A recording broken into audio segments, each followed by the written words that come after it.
Hello everyone, નમસ્કાર. આપ સૌનું સ્વાગત છે હેરી સર ઇંગ્લિશ ચેનલની અંદર. દોસ્તો, આજે આપણે ભણીશું ધોરણ 12ની અંદર ઇંગ્લિશની અંદર યુનિટ 5 એનો જે રીડ 1 જે છે એન્ડ્સ, જે આપણે આગળ ભણી ગયા છીએ તેના ક્વેશ્ચન અને આન્સર સંપૂર્ણ સવાલ જવાબ સાથે સમજીને આપણે સોલ્યુશન કરીશું. મેક્સિમમ સવાલના જવાબનો જે છે અહીંયા લેવામાં આવ્યા છે એનો પ્રયત્ન કરવામાં આવ્યો છે, એટલે તમે ધ્યાનથી સમજો. ચાલો વધારે વાર નહીં કરીએ. જો હજી સુધી તમે ચેનલને સબસ્ક્રાઈબ નથી કરી તો જલ્દીથી સબસ્ક્રાઈબ કરી દો, જેથી કરીને આગળના વિડીયોની નોટિફિકેશન્સ તમને મળતી રહે. ચાલો દોસ્તો, વધારે વાર નહીં કરીએ. પહેલો સવાલ છે, what was the scientist doing? વૈજ્ઞાનિક જે છે એ શું કરી રહ્યો હતો? જો તમે ધ્યાનથી ફકરો વાંચી જશો તમને ખ્યાલ આવશે. The scientist was making a study of ants, કે જે છે તે કીડી પર અભ્યાસ કરી રહ્યા હતા. તમે ફકરો ધ્યાનથી વાંચીને તમારે સવાલના જવાબનું સોલ્યુશન કરવા પ્રયત્ન કરવો. ત્યારબાદ બીજો ક્વેશ્ચન છે, what did the ants have as there food? કે કીડીઓ પાસે પોતાના ખોરાક તરીકે શું હતું? તો તમે બીજી અને ત્રીજી લાઇનમાં વાંચો તો the ants had some flies, કેટલીક માખીઓ and other insects for their food, અને બીજા કેટલાક જંતુઓ જે છે ખોરાક માટે હતા. ત્રીજો ક્વેશ્ચન, વોટ વોઝ આર્ડિયસ વર્ક? અથવા આર્ડિયસનો શબ્દ અર્થ થશે ડિફિકલ્ટ વર્ક ફોર ધેમ, કે ભાઈ ધેમ એટલે કીડીઓ માટે અઘરું કાર્ય શું હતું? તો શું હતું કે એ જો છેલ્લી લાઇનમાં, ત્રીજી ચોથી લાઇનમાં, the ants began fetching the small bits of these insects વાળું. Fetching small bits of insects to anthill, કે જે નાના નાના કણો જે છે એને પોતાના રાફડા સુધી લઈ જવા. Was an arduous difficult work for them. બંનેમાંથી એક જ લખવાનું છે, યા તો તમારે અર્ડિયસ યુઝ કરવાનું છે અથવા તો ડિફિકલ્ટ. ખ્યાલ આવી ગયો? એનો સમાનાર્થી થઈ જાય છે. આગળ જઈએ દોસ્તો. ત્યારબાદનો પેરેગ્રાફ જે છે બીજો, તમે ધ્યાનથી વાંચી લો એટલે તમને ખ્યાલ આવશે. આપણે સવાલ વાંચીએ છીએ. ક્વેશ્ચન નંબર 4 એવો છે, how did the ants organise the work? કીડીઓએ જે છે એ પોતાના આ જે કાર્યની ગોઠવણી કઈ રીતે કરી, કઈ રીતે એને ગોઠવ્યું? કે જ્યારે એને રસ્તામાં પગ મૂકવાની જગ્યા નહોતી ત્યારે. તો while some ants were carrying up the bits of insect, જ્યારે બીજી કેટલીક કીડીઓ જે છે એ આ જંતુઓને ના કણોને ઉપાડીને લઈ જતી હતી. The other ants went in front and cleared away any sand or small stone that obstructed the way. ત્યારે બીજી કેટલીક કીડીઓ જે છે આગળ જઈને રસ્તામાં આવતા રેતીના કણો કે ઝીણા ઝીણા પથ્થરો જે છે એ સાફ કરતી હતી. એ રીતે કીડીઓએ કામ ગોઠવી દીધું. ક્વેશ્ચન નંબર 5 છે, how did they make climbing easy where there was difficulty to get a foothold? કે જ્યાં પગ મૂકવામાં મુશ્કેલી પડતી હતી ત્યાં તેમણે આ ચઢાણને કઈ રીતે સરળ બનાવ્યું? અથવા બીજી રીતે પણ પૂછી શકીએ, how would the ants position themselves? કે કીડીઓએ પોતાની પોઝિશન કઈ રીતે ગોઠવી? તેના જવાબમાં આવશે દોસ્તો, એટ સમ પોઈન્ટ્સ. ત્રીજી અને ચોથી ને પાંચમી લાઇનમાં જોઈ લો, બેઠું આવશે. At some points where it was difficult to get a foothold, કેટલાક સ્થળોએ જ્યાં પગ મૂકવામાં મુશ્કેલી પડતી હતી. Other ants would position themselves, બીજી કીડીઓએ પોતાની જાતની રીતે ગોઠવી કે in such a way that the ants carrying the loads could easily climb over them, કે જે કીડીઓએ વજન ઉચક્યો છે એ આ કીડીઓ ઉપર ચડીને સરળતાથી જઈ શકે. ખ્યાલ આવી ગઈ દોસ્તો? આગળ જઈએ. ફકરો તમે વાંચી લો. Near the top of the pit આપણે જે આ લેસન ચલાવેલો છે. Where did their progress stop? તેમનો જે આ પ્રોગ્રેસ છે ક્યાં અટકી ગઈ? તો ધેર ડીડ વત્તા પ્રોગ્રેસ સ્ટોપ છે તો સ્ટોપ થઈ જશે. તો their progress stopped near the top of the pit. જે ખાડો છે એની જે ટોપ છે સૌથી ઉપર, જો પહેલી લાઇનમાં આપેલું છે. Question number 7, why did it seem that the ants have been defeated? એવું શા માટે લાગતું હતું કે ભાઈ કીડીઓએ હાર માની લીધી, કીડીઓ હારી ગઈ? તો તમે જોઈએ રસ્તો સીધો, ચઢાણ અને પગ મૂકવાની જગ્યા નહોતી. તો જવાબમાં આવું આવશે, ઇટ સીમ ધેટ, એવું લાગતું હતું કે the ants have been defeated because the way near the top of the pit was very smooth and steep and there were no footholds. ઘણા આમાં આટલું પણ લખતા હોય છે, બીકોઝ ધેર વેર નો ફૂટહોલ્ડ્સ. આ પણ તમે લખી શકો, પણ આપણે અંદર બંને જે પોઈન્ટ્સ જે છે એનો સમાવેશ કરવો જરૂરી છે એટલા માટે લખ્યો છે. ત્યારબાદ જે આગળ દોસ્તો question number 8, how many ants reach at the top? તો તમને યાદ હોય તો ઘણા બધામાંથી ફક્ત એક જ કીડી જે છે એ ઉપર પહોંચ્યું હતું. પહેલી લાઈનમાં આપેલી છે. આઉટ ઓફ મેની એન્ડ્સ, ઘણી બધી કીડીઓમાંથી only one reached the top, ઘણી બધી કીડીઓમાંથી ફક્ત એક જ કીડી જે છે તે ઉપર પહોંચી શકી. હુ કન્વેડ અ મેસેજ ટુ હુમ? કોને મેસેજ આપ્યો? તો તમને યાદ છે તો જે સૌથી ઉપર કીડી પહોંચી ગઈ એણે બીજા રાફડામાં રહેતી બીજી કીડી જે છે એને સંદેશો આપ્યો હતો. તો આવશે the ant reach the top. જે ઉપર પહોંચેલી કીડીએ કન્વેડ અ મેસેજ આપ્યો to the ants in the ant hill, ant હિલમાં રહેલી જે કીડીઓ જે છે તેને સંદેશો આપ્યો. ખ્યાલ આવી ગયો? વેરી ઇઝી છે દોસ્તો. આગળ જઈએ. Question number 10, did the ant climb down backward into the pit? કે શું જે કીડી જે છે એ ખાડામાં બધી ઉતરી શકી પછી? તો યસ, હા, the ant climb down backward, પાછળથી ઇન્ટુ ધ પીટ, ખાડામાં ઉતરી શકી. How was the ant chain form? આ જે કીડીની જે સાંકળ જે છે કઈ રીતે બનાવવામાં આવી? તો થોડો લાંબો પ્રશ્ન છે દોસ્તો. બીજી અને ત્રીજી લાઈનમાં આપેલો છે, પહેલી બીજી ત્રીજી લાઈનમાં. The ants at the top began climbing down into the pit backward. કે જે કીડીઓ જે છે એકબીજા પર પાછળ પૂંછડી પકડીને નીચે ખાડામાં ઉતરવા લાગી. ઇચ હોલ્ડિંગ ધ ટેલ, એકબીજાની પૂંછડી પકડીને, end of another ant in front, આગળથી. ઇન ધીસ વે, આ રીતે, an ant chain was form, આ રીતે જે છે એ આખી જે કીડીની સાંકળ જે છે તે બનાવવામાં આવી. Very easy. ક્વેશ્ચન નંબર 12 છે દોસ્તો, how did the other ants climb up? કે બીજી કીડીઓ જે છે કેવી રીતે ઉપર ચડી? તો એ સાંકળથી ચડી ગઈ. The ants climb up with the help of the ant chain. એ કીડીઓ જે છે એ કીડીની સાંકળની મદદથી ઉપર ચડી ગઈ. ખ્યાલ આવી ગયો દોસ્તો? આગળ જઈએ. What does such behaviour show? કે આ પ્રકારની જે વર્તન જે છે વૈજ્ઞાનિકોએ અભ્યાસ કર્યો એ શું બતાવે છે? તો સચ બિહેવિયર ડઝ વત્તા શો છે દોસ્તો, એટલે એસકેએસ આવશે. શોઝ ધ એડપ્ટનેસ ઓફ એન્ટ્સ, કીડીઓ જે છે એની બુદ્ધિ ક્ષમતા જે છે તે બતાવે છે. What is similarity between the ant and human? કે કીડી અને માનવ જે છે બંને વચ્ચે શું સામ્યતા છે? તો બંને ઇન્ટેલિજન્ટ છે. તો સીધો જવાબ છે ધી બોથ આર ઇન્ટેલિજન્ટ, તે બંને જે છે તે ઇન્ટેલિજન્ટ છે. વેરી ઇઝી દોસ્તો, ખૂબ જ સરળ છે. આગળ જઈએ. એ જ ફકરો છે આગળ, બરાબર. એમાંથી બીજા 3 સવાલ, આગળ જે ફકરો હતો એમાંથી, એટલે કે આ ફકરામાંથી ટોટલ 5 સવાલ આપણે બનાવ્યા છે. Question number 15, what has science discovered about ant life? કે વિજ્ઞાને જે છે એ કીડીઓના જીવન વિશે શું શોધી કાઢ્યું છે? તો સાયન્સ, પૂર્ણ વર્તમાનકાળનું વાક્ય છે હેઝ ડિસ્કવર્ડ, એટલે science has discovered about ant life that the intelligence to show that, જો છેલ્લી લાઈનમાં, the intelligence of this tiny creature is very close to human intelligence. કે આ જે સૂક્ષ્મ જંતુઓ છે એની બુદ્ધિ ક્ષમતા માણસની બુદ્ધિ ક્ષમતાને મળતી આવે છે. ક્વેશ્ચન નંબર 16 છે દોસ્તો, find out the correct similar word for adaptness from the paragraph. Adaptness શબ્દ છે એના માટે યોગ્ય સમાનાર્થી શબ્દ નીચેના 3 ઓપ્શન આપ્યા છે, એમાંથી શોધીને લખો. એક છે ઇન્ટેલિજન્સ, એટેચમેન્ટ અને એક્સપર્ટાઇઝ. તો જવાબમાં આવશે દોસ્તો એક્સપર્ટાઇઝ. ક્વેશ્ચન નંબર 17 છે, find out the similar word four wisdom from the text. Wisdom માટે પેરેગ્રાફની અંદર એક શબ્દ ઉપયોગ કરવામાં આવ્યો છે, એ શોધી કાઢો. તો વેરી ઇઝી, જવાબમાં આવશે ઇન્ટેલિજન્સ. ખ્યાલ આવી ગયો દોસ્તો?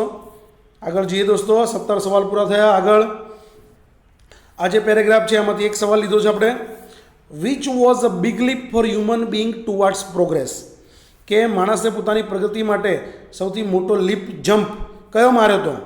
તો જ્યારે શિકાર કરવાનું છોડીને સંપૂર્ણપણે ખેતી કામ શરૂ કર્યું હતું ત્યારે. તો અહીંયા આવશે man gave up being full time hunter. માણસે પૂરો સમય જે છે શિકારી છોડી દીધું એન્ડ ટુક ટુ ફાર્મિંગ, અને ખેતી કરવાનું શરૂ કર્યું. This was a big leap for human being. આ માનવજાત માટે ખૂબ જ મોટો જમ્પ હતો, મોટો કૂદકો હતો પ્રગતિ માટેનો. આગળ જઈએ. આગળ જે કીડીઓના જે અલગ પ્રકાર છે એના વિશે સવાલ જવાબ શરૂ થઈ જાય છે. ક્વેશ્ચન નંબર 19 છે દોસ્તો, why are they called umbrella ant? આ જે કીડીઓ જે છે એ અમ્બ્રેલા એન્ટ કેમ કહેવાય છે? ફકરામાં આપેલું છે, જુઓ પહેલી બીજી ત્રીજી લાઈનમાં. They are called umbrella ants, કે તે અમ્બ્રેલા એન્ટ્સ કહેવાય છે બીકોઝ, કારણ કે they are often seen carrying large pieces of leaf over their heads like umbrellas, કે ઘણીવાર તે પોતાના માથા પર જે પાંદડાના ટુકડા જે છે એ છત્રીની જેમ લઈ જતી હોય છે.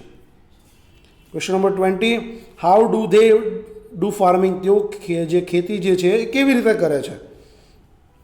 તો આવશે they take the pieces of leaf to their nest, કે આ જે પાંદડા જે છે પોતાના માળા સુધી લઈ જાય છે. Where they chew them up nicely, બીજી ત્રીજીમાં અને ચોથી લાઈનમાં આપેલું છે, જ્યાં તેમને યોગ્ય રીતે ચાવે છે. આફ્ટરવાર્ડ્સ, પછીથી they make beds of this chewed up leaves, આ જે ચાવેલા પાંદડાની ક્યારી બનાવે છે. ઓન ધીસ બેડ્સ, અને આ ક્યારી પર grows a kind of fungus, એક પ્રકારની ફૂગ ઉત્પન્ન થાય છે. Which is the food of ants, જે કીડીઓનો ખોરાક છે.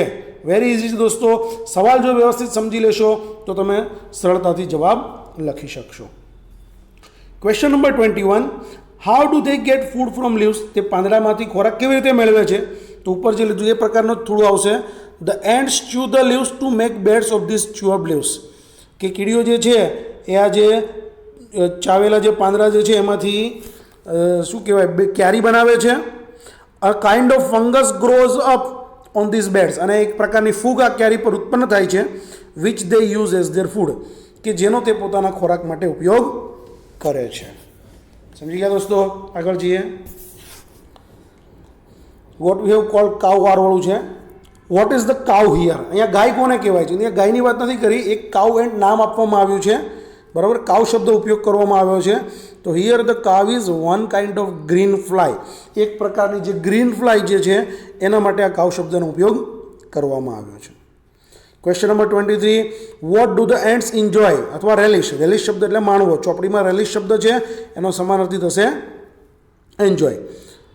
કીડીઓ જે છે સૌથી વધુ શું માણે છે? The ants enjoy honey like liquid, કે મધ જેવું પ્રવાહી જે છે એ ખૂબ જ માણે છે. આગળ જઈએ. નેક્સ્ટ પેરેગ્રાફ, આમાંથી 4 સવાલ આપણે બનાવ્યા છે. What are we told about ants? આપણને કીડીઓ વિશે શું કહેવામાં આવ્યું છે? તો પહેલી જ લાઈન છે, જુઓ, એન્ટ્સ વી આર ટોલ્ડ વાળી લાઈન. તો વી આર ટોલ્ડ ધેટ, આપણને કહેવામાં આવ્યું છે કે એન્ટ્સ પ્લે ગેમ્સ, રમતો રમે છે. Nurse their sick and bury the dead, પોતાની જે બીમાર કીડીઓની સેવા કરે છે અને મૃત કીડીઓને દાટી પણ દે છે, દફનાવી દે છે. What do the ants C? કીડીઓ શું જુએ છે, શું ધ્યાન રાખે છે? તો જુઓ પહેલી જ લાઈનમાં છેલ્લે, ધ એન્ટ્સ સી ધેટ, તેઓ જુએ છે કે each one in the nest does it share of the work, દરેક કીડી જે છે એ પોતાના ભાગનું જે છે એ કામ કરે. Who are lazy among ants? કીડીઓમાં કઈ કીડી જે છે લેઝી હોય છે, આળસુ હોય છે? તો કોઈ કીડી જે છે આળસુ હોતી નથી. ઇન્ડોલેન્ટ એટલે લેઝી થાય. No one is lazy among ants, કોઈ કીડી જે છે આળસુ હોતી નથી. 27, ants have highly develop social sense and perhaps some system of government, કે કીડીઓ પાસે ઉચ્ચ કક્ષાની સામાજિક સૂઝબૂછ અને સહકારની જે પદ્ધતિ છે એ પ્રમાણેનું હોય છે. જે ટ્રુ ઓફ ફોલ્સ આપણને કીધું, સાચું છે કે ખોટું? 100% સાચું છે, જવાબમાં આવશે ટ્રુ. આગળ જઈએ દોસ્તો. ક્વેશ્ચન નંબર 28, રેડ એન્ટ્સ વિશેનો ફકરો છે. ફકરો વાંચી લો ધ્યાનથી એટલે તમને ખ્યાલ આવી જશે. Where are the red ants found? Red ants ક્યાં જોવા મળે છે?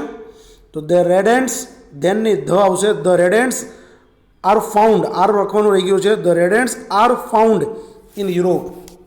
તો શું છે? The red ants are found in Europe. ત્યારબાદ જોઈએ question number 29, which type of ants keep other ants as slaves? કેવા પ્રકારની કીડીઓ જે છે એ બીજી કીડીઓને ગુલામ બનાવે છે? તો the red ants in Europe, red ants in Europe keep other ants as slaves, કે લાલ કીડીઓ જે છે એ બીજી કીડીઓને ગુલામ બનાવે છે. Question number 30, the red ants are smaller in size? લાલ કીડીઓ છે સાઇઝમાં નાની હોય છે. True or false? સાચું કે ખોટું? તો ખોટી વાત છે. કાળી કીડીઓ જે છે, બ્લેક એન્ટ જે છે એ સ્મોલ હોય છે. ખ્યાલ આવી ગયો? આગળ જઈએ દોસ્તો. Question number 31, what do they do when the red ants want slaves? કે જ્યારે લાલ કીડીઓને ગુલામની જરૂર હોય છે ત્યારે તે શું કરે છે? તો when the red ants want slaves they attack the nest of the black ants and abduct some of their eggs. કે જ્યારે આ લાલ કીડીઓને ગુલામની જરૂર હોય છે ત્યારે તેઓ કાળી કીડીઓ જે છે એના માળા પર એટલે મીન્સ એના દર પર હુમલો કરે છે. એટેક એટલે જે છે એ આપેલું છે ambush. And abduct some of their eggs, અને તેના કેટલાક ઈંડા જે છે છીનવી લે છે. આગળ જઈએ question number 31. How do the red ants get slaves? લાલ કીડીઓ છે એને ગુલામ કઈ રીતે મળે છે, કઈ રીતે મેળવે છે? તો when the red ants want slaves, જ્યારે કાળી કીડીઓ છે, લાલ કીડીઓ છે એને ગુલામની જરૂર હોય છે, they ambush the nest of the black ants. સીધું આપેલું જ છે ફકરામાં. કાળી કીડી જે છે એના રાફડા પર હુમલો કરે છે. And abduct some of their eggs, અને તેના ઈંડા લઈ લે છે, લૂંટી લે છે. When this egg hatch in the red ants nest, અને જ્યારે આ ઈંડા જે છે એ લાલ કીડી જે છે એના રાફડામાં સેવાય છે, the black ants which come out are treated as slaves. તો જે કાળી કીડીઓ અંદરથી બહાર આવે છે એની સાથે બાળપણથી જ ગુલામ જેવું વર્તન કરવામાં આવે છે. ખ્યાલ આવી દોસ્તો? આગળ જઈએ. How are the black ants treated? કે જે કાળી કીડીઓ જે છે એની સાથે કેવું વર્તન કરવામાં આવે છે એ જ ફકરો છે. તો ગુલામ જેવું વર્તન કરવામાં આવે છે. જુઓ તો the black ants are treated as slaves. બરાબર. How are the black ants treated? Black ants છે એની જોડે કેવું વર્તન કરવામાં આવે છે? તો ગુલામ જેવું. The black ants are treated as slaves. Question number 34. Who are taught to obey? કોને જ બાળપણથી આજ્ઞા પાળવાનું શીખવાડવામાં આવે છે? એનો જવાબ છે black ants. The black ants are taught to obey. બરાબર. ત્યારબાદ question number 35. What are the slaves taught? એક જેવા જ સવાલો છે. ગુલામોને શું શીખવાડવામાં આવે છે? તો ફ્રોમ ધેર બર્થ, પોતાના જન્મથી જ, the slaves are taught to obey. ગુલામોને ઓબે, આજ્ઞા પાળવાનું શીખવાડવામાં આવે છે. They are compelled to drudgery and they have, તેમને જે કામ જોતરવાનું, વૈતરું કરવાનું જે છે એના માટે ફોર્સ કરવામાં આવે છે. કમ્પેલ્ડ એટલે ફોર્સ કરવો. And they even to carry about their master on there back, અને તેમના માલિકને પણ પીઠ પર જે છે એ ઉંચકીને લઈ જવાનું શીખવાડવામાં આવે છે. ખ્યાલ આવી ગયો દોસ્તો? આગળ જઈએ. લાસ્ટ પેરેગ્રાફ છે દોસ્તો. સૌથી મોસ્ટ ફેરોસિયસ એન્ડ્સ જે ડ્રાઈવર એન્ડ્સ છે. Which ants are the most ferocious? કઈ કીડીઓ જે સૌથી ક્રૂર હોય છે, ભયંકર હોય છે? તો the driver ants of Africa are the most ferocious, અથવા the most ferocious kind of ants are the driver ants of Africa. બંનેમાંથી તમે કોઈ પણ જવાબ લખી શકો છો.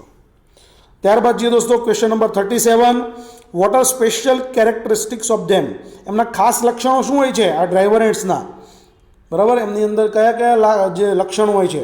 તો મેં લાઈનમાં લખ્યું છે, સીધો જવાબ લખવાનો છે. They have no fixed home, તેમને કોઈ ચોક્કસ ઘર હોતું નથી. દે આર કમ્પ્લીટલી બ્લાઇન્ડ, તેઓ સંપૂર્ણપણે અંધ હોય છે. દે માર્ચ ઇન લાઇન, તેઓ યોગ્ય ક્રમમાં જે છે એ ચાલે છે, માર્ચ કરે છે.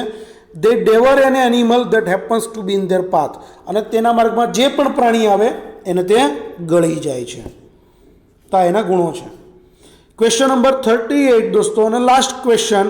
Which animals are in fear of driver ants? કયા કયા પ્રાણીઓ જે છે એ ડ્રાઈવર એન્ડ્સથી ડરેલા હોય છે? તો અંદર આપેલું છે છેલ્લી લાઈનમાં, large animals like tigers and elephants, કે મોટા પ્રાણીઓ જેવા વાઘ અને હાથી જે છે live in fear of driver ants, આ કીડીઓથી ડરતા હોય છે.